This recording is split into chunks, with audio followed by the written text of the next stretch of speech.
Magandang tanghali! Kumikinang na ulo, Diego Bandido!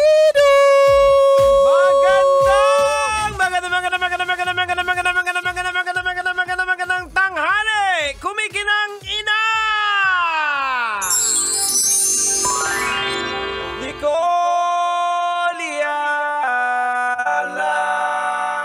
Taray! Happy New Year! Happy New Year pa rin sa ating lahat. Ayan. Kumusta naman po yung mga katakatawan? Tama. Yung mga... Kamusta yung tiyan? Totoo! At saka ang hirap ngayon, Jegs, sandali. Sabog pa. Amoy pulpura pa yung utak mo. Amoy pulbura pa, Ano gusto mo sabihin? Ang gusto ko sabihin, ang hirap mag-start ulit ng diet. Oho. Paano ang dami pang tira sa loob ng ref. Ayan yung spaghetti. Correct! Patibayan na naman ng spaghetti. Ilang Oho. linggo yung iinitin, di Correct. ba? Pero good luck po talaga dun sa mga tiyan na medyo lumaki talaga. Wag nang mainis at wag nang mairita na enjoy mo naman yun. Yun din naman talagang kagandahan dyan, di ba? Ano naman yan season na madami talaga ang pagkain. Alam mo, ito yung season na masasabi kang napapagod ka ng kumain. Correct, totoo. Yung parang nagre-reklamo kayo, parang ang tanong talaga, kakain na naman? Pero, namnamin natin yan. Sa totoo lang, kasi dadating na malapit na po, dumating yung panahon na kapag naubos sa mga spaghetting iniinit, mga adobong iniinit ng paulit-ulit, di ba? Malulungkot na naman tayo kasi na naman tayo, kulang na naman sa kakainin. Umaasa na naman sa manlilibre sa opisina, sino kaya may birthday para may magpapansit, di ba? Pero totoo yun, yung parang kakain ulit, di ba kakain lang natin? Tsaka bisita-bisita ka sa kung saan-saan. Anong gagawin mo doon sa pagbisita? Kakain ka na naman, di ba? Kaya ang importante issues, magpasalamat ka na lang na enjoy mo yung season na yan, di ba? At good luck na lang ulit sa pag-uumpisa ulit ng pagdadiet. Yun kasi ang problema, di ba, Jegs, kapag halimbawa yung tiyan mo, nasanay na siya, na-expanded siya. Tama. Ayan, kaya mahirap mag-bounce back sa konti na lang ulit yung kakainin kasi yung tiyan mo, kumbaga, na-expand na siya na medyo malaki. Ganun. Kasi narinig ko nga sa mga doktor na nagdi-discuss niyan na yung tiyan daw natin. Taray, dati yung mga pinakikinggan mo. Yung mga nagdi-discussion dati na pinakikinggan mo, Jex. Yung mga manginginom. O ngayon, nakikinig ka sa mga doktor na nagdi-discussion. So, yun sabi mo na nag-i-expand yung hanggang sinlaki ng mga handbag. Ganun siya kalaki, ang tiyan natin. So, mahirap talaga. Dapat ang una mong i-train, hindi yung kain mo, yung utak mo, yung brain natin. Na hindi kailangan punuin yung kasing laki ng handbag na tiyan mo. At ganun din speaking of, may mga napakinggan din ako mga doktor nitong nakaraan. Hindi, ganun din naman pagdating sa babae. Minsan kasi, wala lang, parang recently, meron lang ako ding nakausap na yung lalaki. Yung lalaki kasi friend ko. Ang nirereklamo niya yung misis niya. Ang reklamo niya sa misis niya, bakit daw parang 2 taon na ang nakalipas simula nung ipinanganak yung panganay. Hindi pa rin daw bumabalik yung figure ng babae doon sa dating katawan niya. Tapos, alam mo, ayoko na nga siyang maging friend nung sinabi niya talaga yun. Kasi yung kunot ng noo niya, yung medyo inis niya tsaka irita, parang natamaan din ako Parang ang ka-close ko yung lalaki kasi lalaki talaga yung kaibigan. Pero na-hurt ako para dun sa misis, di ba? Kasi affected din ako kasi yung bunso ko 6 years old na Pero yung puson ko, parang pang 6 months pa din. Kasi ganun din siya. Isipin mo, nag-e-expand so much ang uterus, yung parte ng katawan ng babae para mag-accommodate ng isang 9-month-old na bebe. Correct. Diba? So, isipin mo yung pag-expand na ganun, hindi naman siya agad-agad talaga, hindi po lahat ng katawan katawan ni Marian Rivera. Ayan, sasabihin ko pa sana, follower ng Marian Rivera. Kaya nga, correct. Hindi, at yan ang una ko sinabi sa kanya. Sabi ko sa kanya, alam mo friend, hindi lahat ng tao, hindi lahat ng babae ang katawan katawan ni Marian Rivera. Dahil may mga taong katulad mo, hindi mo rin kamukha si Ding Dong. Sabi niya sa akin, galit ka ba? Sabi ko, oo! Pinaiinit mo yung ulo ko, Paskong Pasko? Sabi ko sa kanya, yan talaga yung reklamo sa akin. Sabi niya, sa'yo ko nga sinabi para walang judgment. Hindi! Gina-judge kita, hindi mo kamukha si Ding Dong. Kaya wag mo isipin na yung misis mo parang si Marian. Diba? Tsaka lalo pa kung ang babae, nag-umpisa siya na medyo mataba before getting pregnant. Hindi na, mas lalo siya mahirap Ganon. So, ang dami namang mga ganyang klaseng issue, nakakaloka. Kabwisit. So, may pag-expand ng katawan. May mga parte ng katawan na hindi na siya basta-basta bumabalik. Meron kasing nangyayari sa loob ng katawan. Ang dami kasi nangyayari sa loob ng katawan ng babae. Di ba? Pag nabubuntis kayo, yung mga chemical composition ang daming mga ganong ganap. So, hindi mo pwedeng sabihin, ano ba yan? 2 taon na yung nakalipas, hindi ka pa. Well, kung magiging honest din naman talaga, Jegs, pwede rin namang gawa ng paraan na ibig sabihin ng isang babae na ibalik. Ibig sabihin, paano niya gagawa. Talagang didisiplinahin niya ng husto yung sarili niya. Kaya lang... Kakain ng oras Oo, kakain siya ng oras. Tsaka ito lang kaya galit ako talaga nung... Nakita kami ng December 26 na mainit ko yung gigil. Nakakagalit kasi. Sabi ko pa sa kanya, yung misis mo ba? Sabi ko sa kanya. Sabi, galit na galit ka ngayon. Sabi ko, galit talaga ako. Sabi ko, I am speaking on behalf of all the women. Itinatayo ko ang bandera na lahat ng mga kababaihan at mga nanay. Di ba na hindi maibalik yung kanilang mga katawan? Ganyan. Sabi niya, ang high pitch. Sabi ko, bakit? Nakaka-hyper ka. Sabi ko, ang tanong ko sa'yo, sabi ko, yung misis mo ba nagpa-breastfeed ng anak? Tapos sabi niya, oo, hanggang ngayon. Tingnan mo! Sabi ko, hanggang ngayon, 2 taon. So, ibig sabihin, hindi para i-diet niya yung sarili niya kasi yung nutrisyon na kailangan niya ibigay dun sa anak niya, nanggagaling din sa kanya. Para na-imagine ko, kulang na sinasakal mo sa'yo. Ilagay mo sa hindi. Naiintindihan mo. Totoo, ganon. Gusto ko magka-superpower. Tapos ipaintindi sa kanya habang nakahawak sa leeg niya, habang nakasandal sa pader. Naiintindihan mo ba ang sinasabi ko? Nakakaloka. Tapos sabi ko, hindi mo mala naisip na 2 taong ka nakatipid sa gatas? Ang naisip mo talaga, bakit hindi bumalik yung katawan niya? Nakakairita ka. Sabi niya, tapos ka na ba? Sabi ko, hindi pa. Hindi pa ako tapos, di ba? Hindi, pero alam mo, there was one time na nasabi din sa akin na asawa ko yan Parang after ko magpa-breastfeed ng bata ng almost 3 years. Yun talaga yung dahilan. Bakit ako galit? Parang, relate talaga ako. Kaya kaibigan ko, mali siya ng taong tinanungan at saka nireklamuhan, di ba? But there was a time that parang on the 3rd year after my last pregnancy na sinabihan na din ako ng mister ko Pero yung pagkakasabi niya was parang, nakabalik na yung katawan ni ganito. Parang ganon. May tinuro siyang ganyan. So, ikaw? Aray! Alam mo yung kahit hindi ako violent at kahit hindi ako malakas, parang feeling ko kaya ko makapagbuhat ng isang kaba ng bigas at makampas ng mister. Totoo. Actually, nasabi ko rin din sa asawa ko, sabi ko, mag-gym ka kaya. Pero lilinawin ko naman sa part namin mga kalalakihan. Sige! Linawin mo! Hindi naman dahil sa kung gusto din namin, we want you to look good. Yun lang din yun. Kumbaga parang they mean well. Siguro, I think it differs sa paraan ng pagkakasabi. Siguro kung halimbawa, yun nga, sabi ko nga sa'yo, on the 3rd year after my last pregnancy, nang nagsabi na ng gano'n, nag-comment na yung asawa ko ng gano'n. So, parang it's a subtle way of saying, siya nga nakabalik na. Kasi parang kasabay ka. Saan ka dumaan? Ba't hindi ka pa bumabalik? Naligaw ka ba? Naligaw ka? Di ba sabay lang kayo? So parang yun yung gusto niya sabihin na parang sabay lang naman kayo siya nakabalik na. Bakit ikaw hindi pa? Diba? Kung saan ka naman lumiliko? Isang diretso lang naman yung daan.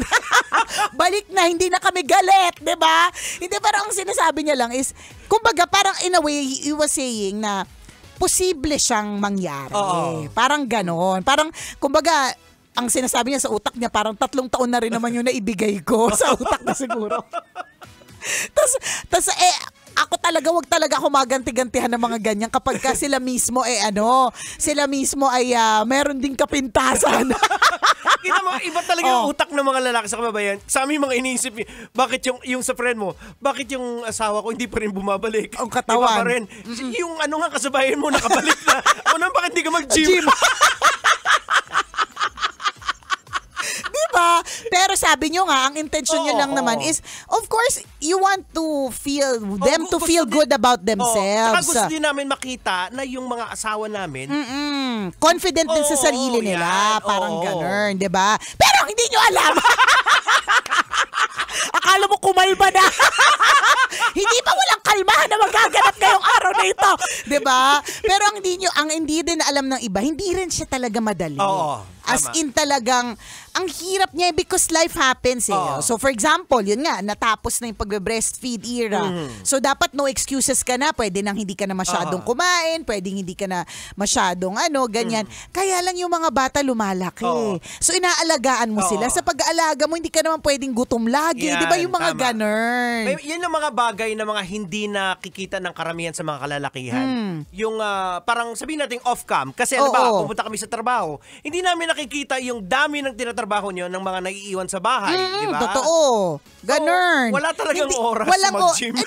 Walang oras mag-gym. Tsaka, hindi ka nakapalikaga. Correct. Kasi nga, ang daming ginagawa. Ang daming ginagawa. Tapos maiisip mo pa. Tsaka, eto pa, dahil nga madaming ginagawa, alanganin na yung mga oras ng kain. At dahil alanganin na yung mga oras ng kain, yun na yung mga talagang dahilan kung ba't hindi natutunaw ng maayos yung mga fats. Ganon! Tsaka yung mga tao, walang nagsasabi sa'yo. Wala, correct. Kaya yung mga panahon natin mga bola. Totoo, nung mudya ko talaga, wala man lang nakapagsabi sa akin. Meron nga akong screenshot na ganun nasa nandito ba sa phone na to. Sabi ko, gabi tingnan mo to daddy Pero I think yun Yun din yung gustong i-express ng mga mister, 'di ba? Na sino pa ba ang magsasabi sa iyo? 'Di ba? Sino pa ba ang Tapos magtatanong-tanong kayo, walang nagsabi. Sinasabihan kayo. Tapos babanatan niyo. Actually, ginanon ako na asawa ko Sabi ko, wala. Yan, yung spill ko yan. Wala nagsabi sa akin ng tabako. Sabi niya, parang ilang beses ko namang sinabi, tas ikaw yung galit.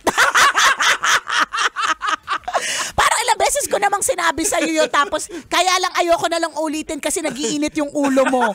'Di ba? Totoo lang din. Ay nako. So kung halimbawa ganyan yung mga naririnig mo last year. Panay-panay yung mga pag-comment sa weight mo, ganyan. I mean, totoo din naman talaga, Jegs, yung kung gusto may paraan, kung ayaw maraming dahilan. Tama. Of course, may factor talaga na hindi na talaga bumabalik ng gusto. I mean, kahit depende sa skin elasticity na tinatawag, merong mga balat talaga na bumabanat tapos hindi na nakakabalik. Correct. Mga ganyan, 'di ba? Pero meron din naman tayong tinatawag na disiplina na kung gusto mo talaga, magagawan mo talaga ng paraan. Kasi 'di ba, pareho tayo na try natin mag-OMAD yung 1 meal a day. Correct, diba? correct. Kasi doon mo makikita na it's all about sa utak natin. Sa utak talaga correct natin ang hindi doon sa kinakain mo doon sa utak mo. Tsaka hindi yun nga ang katawan natin hindi niya talaga kailangan ng kumain lagi-lagi ng madami. Correct. Kaya nga 'di ba yung mga iba, pwedeng madaming beses sa isang araw pero small. Small lang. Hindi naman kailangan 3 mangkok kaagad ng kanin, 'di ba?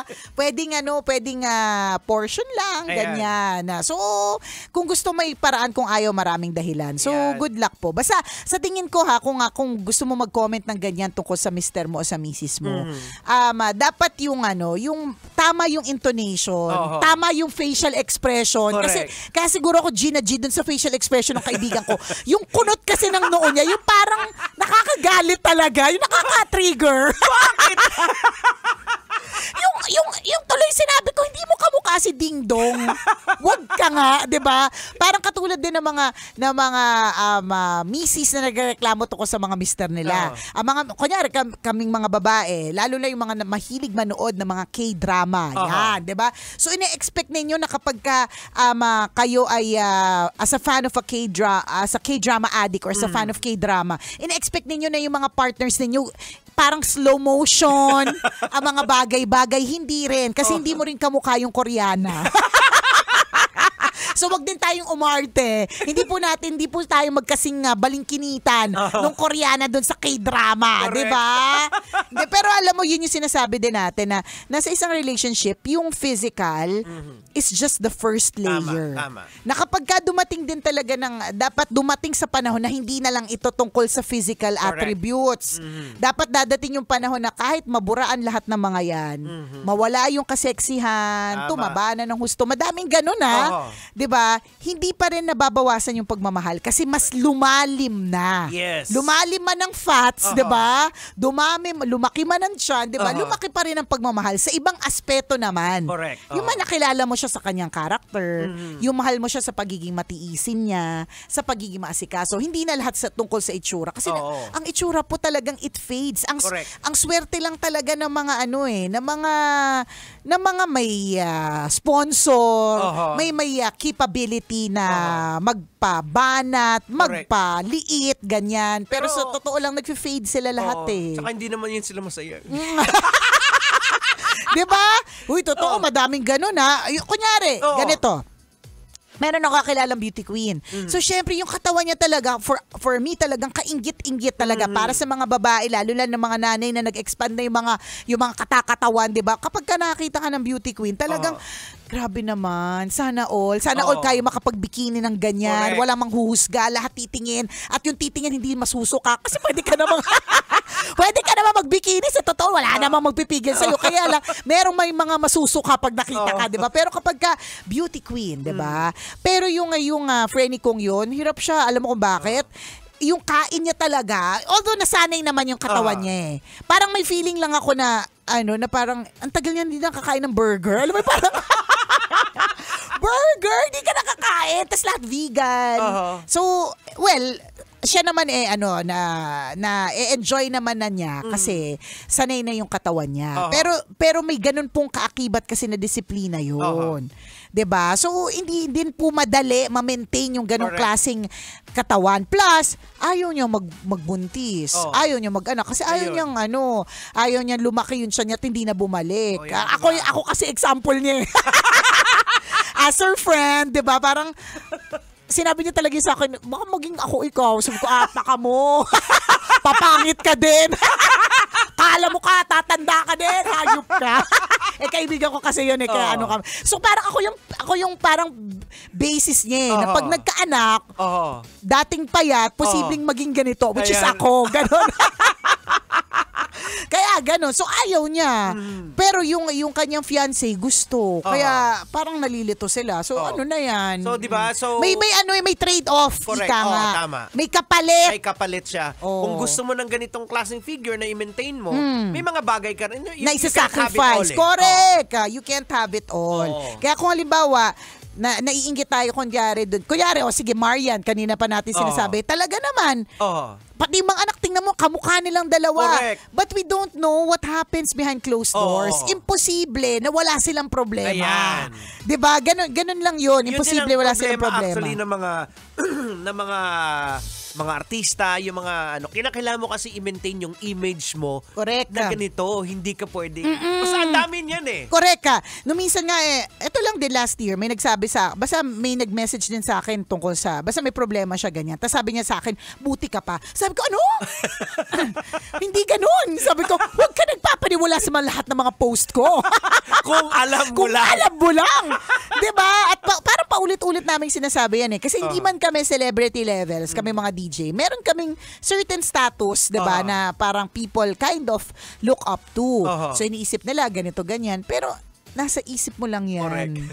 Sa isip mo lang yan. Madami po kaming problema. Meron akong actual up close and personal na nakausap na artista na talagang sobrang siyang fashionista, as in sobrang intense talaga ng, maiinggit ka talaga sa buhay na meron siya. Correct. Pero siya mismo, umiiyak siya dun sa mga kakulangan niya. Yan. Na ako iniisip ko, talaga ba may kulang pa? Kasi pag tinignan mo yung life niya, ang maiisip mo talaga, ano pa bang kulang? Correct. Ano pa bang kulang sa kanya? Ano pa bang hihilingin niya? Parang kung maghihiling pa to, ano pa ba? Kasi asa kanya na Correct. yung iyak niya, ay nako. Hagulhul. Hagulgul talaga. Na maiisip mo na, oo nga no, you can't have it all. Walang ganun. Ayan. Kasi mas maraming kwento kasi sa likod ng lente ng camera Totoo. na nakikita natin na pinopost. Oo. Curated. Ginawa. Diba? Minsan, mga nanay, ang ganda ng picture. Hindi mo alam, behind closed doors. 12:39 na! Ako pong kumikinang na ulo, Diego Bandido. At akong kumikinang ina mo, Nicole Ayala. Kailangan pa bang i-memorize yan? Basic! Kailangan pa bang i-memorize yan? Love Radio. Basic!